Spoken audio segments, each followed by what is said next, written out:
Hello everyone, I'm Himani and welcome to the first episode of the Culture Talk, a series where we're going to talk about different countries, their cultures, and some trending topics.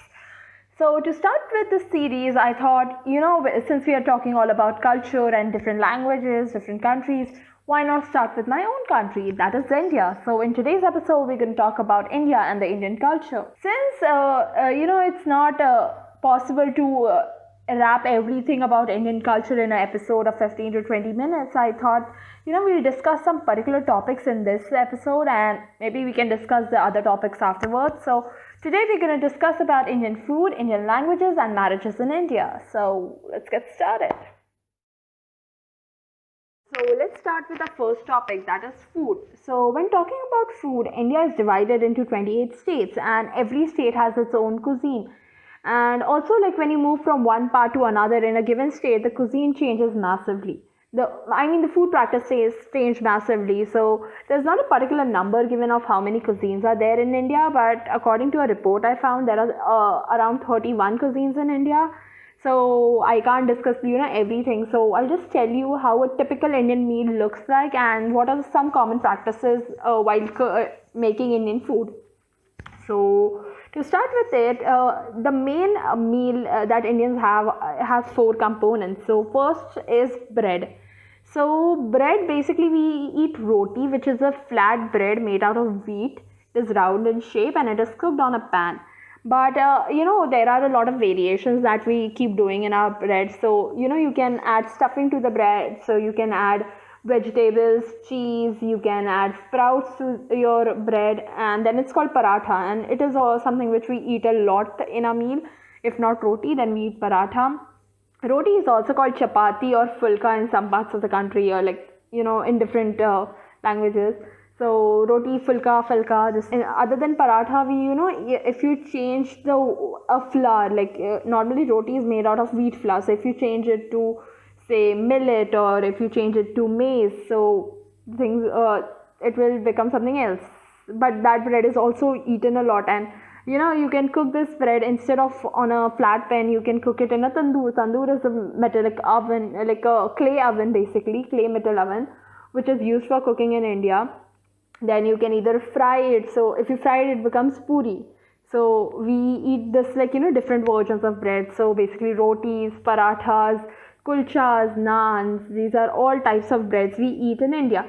So, but these are eaten mostly in the central part and the northern part of India. When you go to the southern part of India, they normally don't eat this sort of bread. Instead, what they do is they eat idlis or dosa or vadas. So, what is idli or dosa? Basically, these both things are made with fermented rice.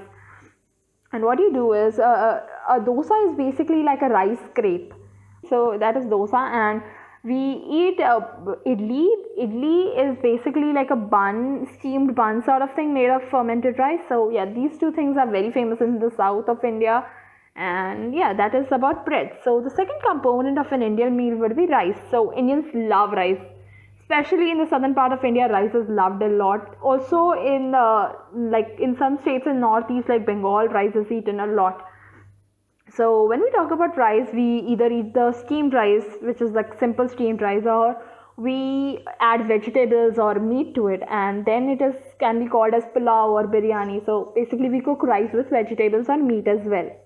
So that is there. The third thing would be pulses. So in Hindi we call pulses as dal.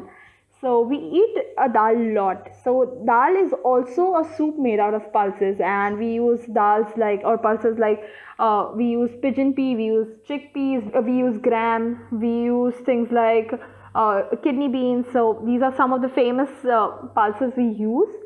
Other than that, what would be the fourth thing would be eating a curry or sabji. Sabji basically means vegetable in Hindi. So what we do is we cook vegetables or meat in a sauce made out in a paste of onion or tomato or coconut. So these practices can change around India. Okay, so this is eaten normally an Indian meal would have one or two sabjis at least. So these are like the major food components of an Indian meal. Other than that, we have some side dishes which include chutneys and achars. So chutney is basically a sauce. These sauce can be like green chutney, which is made of coriander and green chilies. There is a white chutney made of coconut. There can be a chutney of peanuts. So we have all those sort of chutneys as side dishes, and we have achar. Achar is basically pickled vegetables. So you can have either find mango achar or lemon achar. These are two of the most common achars. You can also find achar made of different vegetables like carrots. So that is there. Some people also like having salads. So in salads, Indians normally eat raw vegetables as salads. So we use a lot of root vegetables like carrots, radish, and beetroot. We also have vegetables like cucumber, cucumber and tomato in our salads.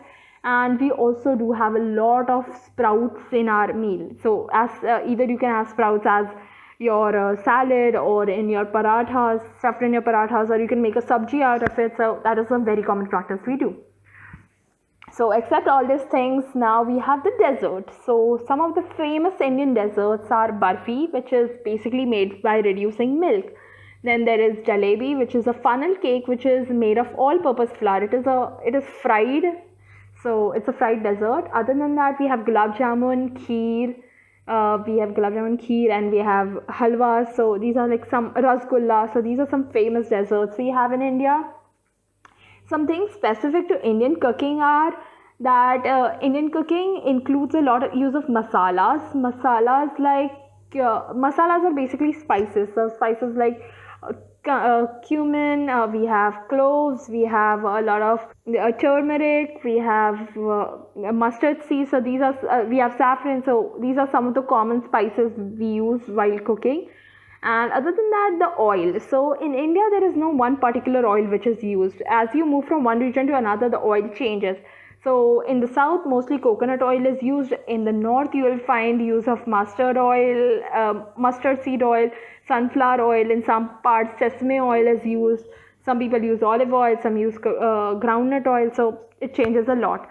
We have this one specific thing, that is ghee. Ghee is basically clarified butter, and it is used a lot in Indian cooking.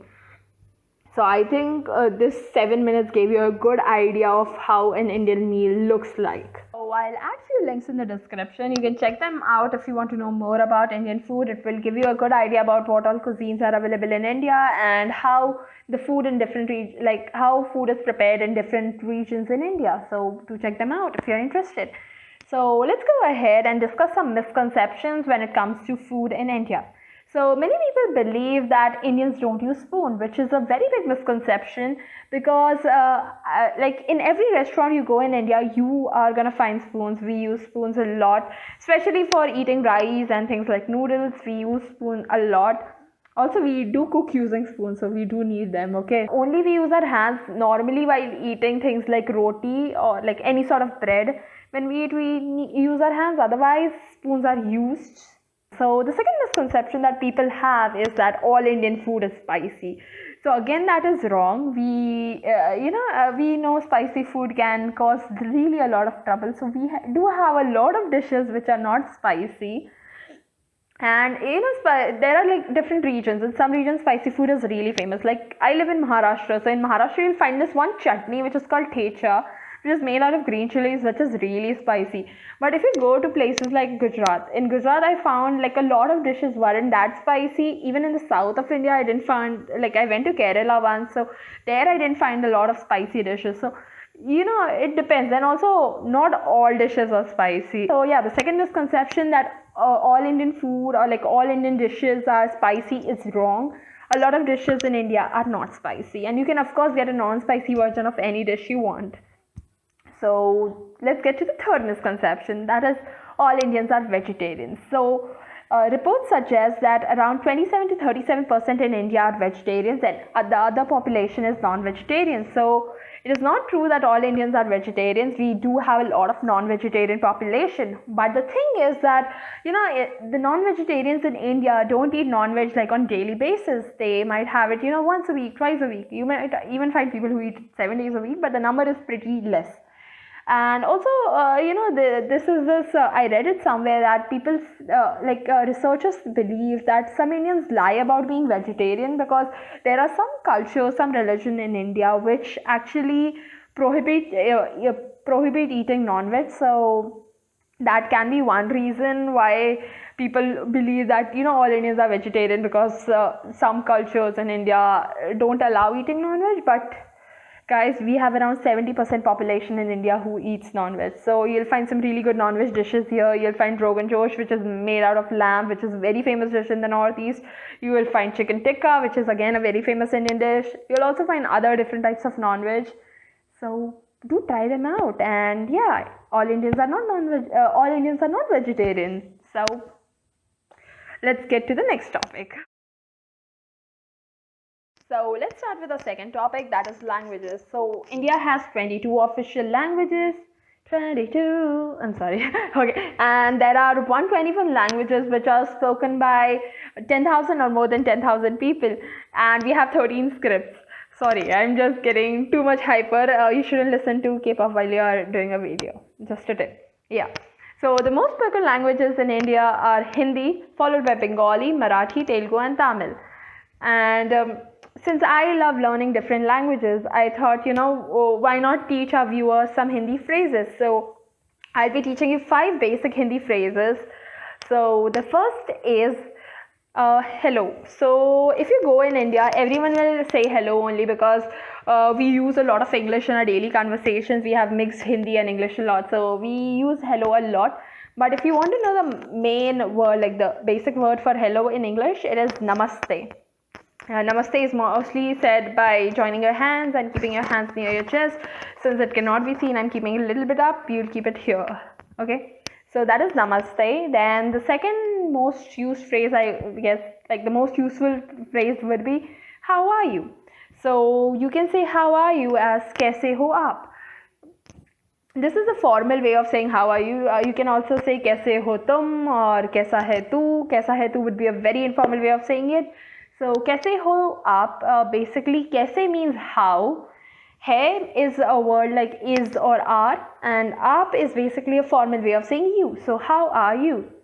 The sentence formation in Hindi is not similar to English, but it is very much similar to other Asian languages like Japanese and Korean, so that might be useful. So kaise hain aap? So the reply of kaise hain aap or how are you would be I'm okay, I'm not okay, I'm good, I'm not good. So how you can say that is theek hu. Theek hu means I'm okay. Theek nahi hu, I'm not okay. Acha hu, I'm good. Acha nahi hu, I'm not good. So these can be some replies. Other than that, the next question, like the most useful phrase would be what is your name? So it can be said as aapka naam kya hai? Aapka means the formal way of saying you. Naam means name. Kya means what, and hai is again used for is or are. So what is your name? And the reply for aapka naam kya hai would be mera naam, your name, hai. Mera means my, naam means name, then your name, hai is again used for is or are. So mera naam Himani hai. Example could be like mera naam Himani hai. So here we end our small Hindi lesson. So before ending this particular topic, let's discuss some basic misconceptions that people have about Indian languages. So the first misconception is that Indian is a language. So no, there is no language called as Indian, but India does have a lot of languages. So we have 22 official languages, as I've already mentioned. The other misconception is that everyone in India speaks Hindi, which is again incorrect because the 2001 census suggests that only 41% people in India speak Hindi. The number has increased, and today around 52.83 crore people speak Hindi. But again, that is around 50%. So not everyone in India speaks Hindi. But again, it's the most spoken language in India.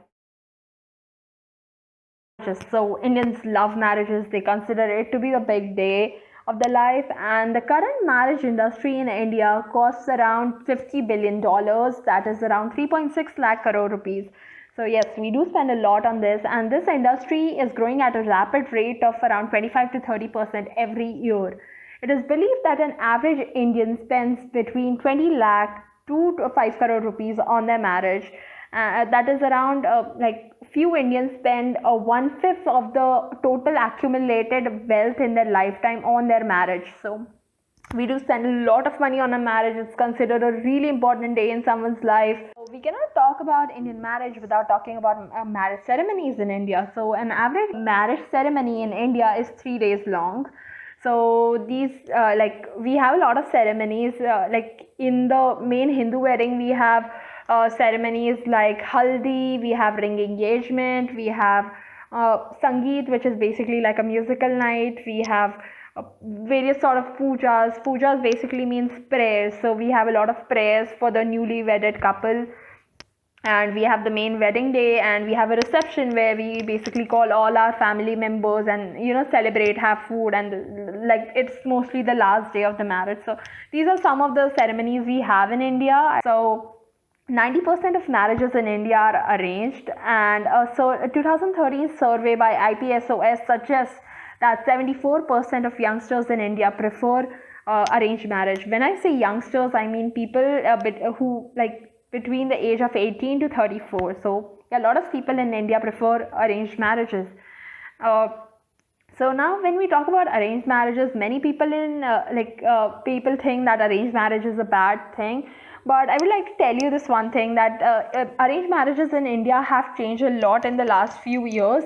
So now you get to select from a huge pool of candidates. You get to you can find a groom or a bride in your own community or all around India. So there are many matrimonial sites available called jeevansathi.com, and there is like Punjabi matrimony if you want to find someone in your community. So there are different community websites for getting a Maharashtrian bride or groom or Punjabi bride or groom. So you can get it from you have a lot of options to select from. Also, it is not like how it used to be in olden times, like you just get married to someone who is selected by your parents. These days you get a chance to select your own groom, like your parents choose someone from you, then you can talk to them and see if they are okay, if they are the perfect match for you or not. So in that way, arranged marriages have improved a lot. I'll add a link in the description where you can read more about why Indian marriages, why arranged marriages are so popular in India.